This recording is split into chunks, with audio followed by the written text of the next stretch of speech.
My mom told me there was no space for me at the beach house this year until she remembered that I still had the keys. You know that feeling when a betrayal hits so hard, it feels like the air gets sucked right out of your lungs?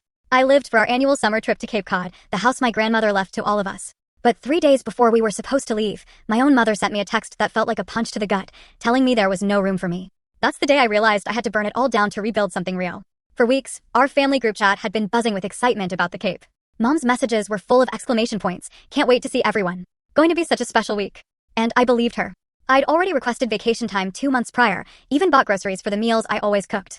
My brother's kids practically lived for my famous morning pancakes. So when her private text popped up, innocent at first, "Honey, about this year," my stomach dropped. "The house is pretty full with your brother and Aunt Linda's families.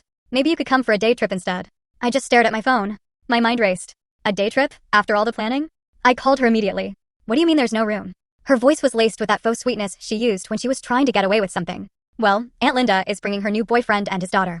And your brother wants the master bedroom this year since Stephanie just had the baby." I was completely baffled. The house had 6 bedrooms. 6. So, where am I supposed to go? I asked, my voice tight. Then came the kicker. "Maybe you could get a hotel nearby. Or, honestly, sweetheart, you're single. You can go to the beach anytime. This might be more of a family trip." I was family. The words echoed in my head, raw and stinging. More than that, I was the one who scrubbed that house top to bottom every single year while everyone else showed up with suitcases ready for vacation.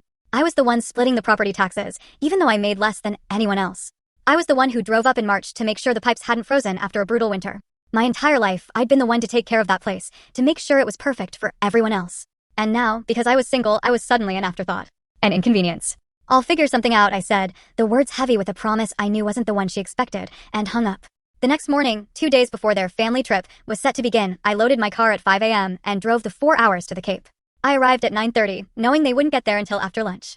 I let myself in with my old key, the click echoing in the silent house. The familiar smell of salt air and old wood wrapped around me. I walked through each room slowly, a phantom limb ache in my chest. The living room where we'd played cards for hours. The kitchen where I taught my niece to make my grandmother's clam chowder. Up the stairs to my room, the room that apparently didn't exist this year.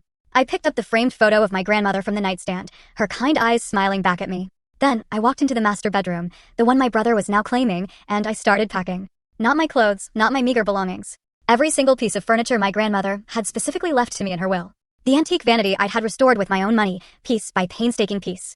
The handmade quilt she'd stitched for my 16th birthday, every stitch a labor of love, full story on the channel. Link below. Click now and watch what happened next.